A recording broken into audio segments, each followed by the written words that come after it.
My name is Roma Fine. My son's name is Michael.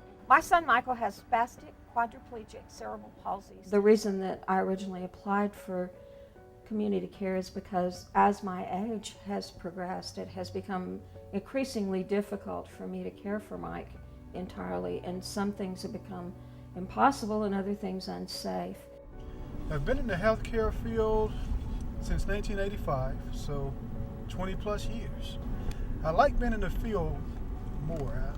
I tend to feel better when I'm closer to the clients. On an average day, I go to approximately 6 to 7 clients.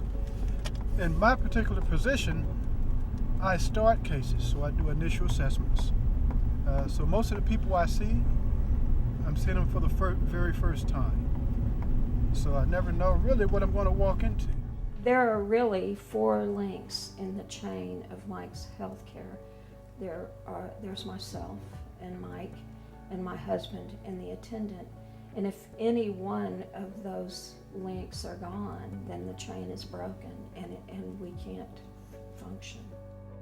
Well, when we hire the attendant, a field supervisor such as myself have to meet with the attendant and the client at the same time.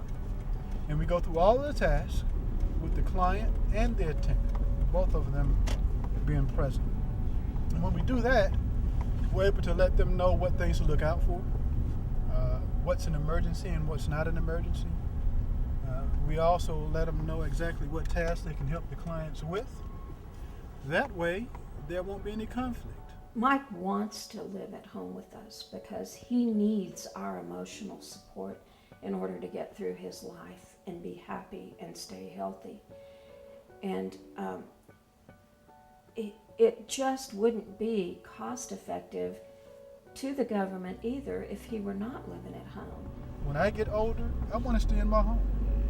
So when I go to somebody's home and I'm able to let them know that with just a little bit of help they can stay there, yeah, that makes my day.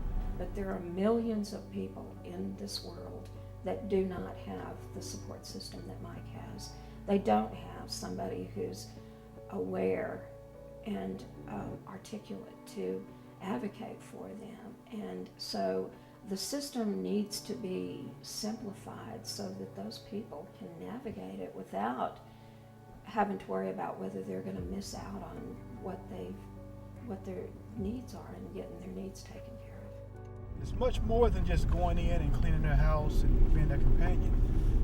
This is a vital program in keeping the client in their home, helping them to be comfortable in their home, and giving them a high quality of life. So yeah, the attendants are very important. If they cut that money to community care, then many people like Mike will end up in long-term care facilities and nursing homes. And how can that be cheaper than community care?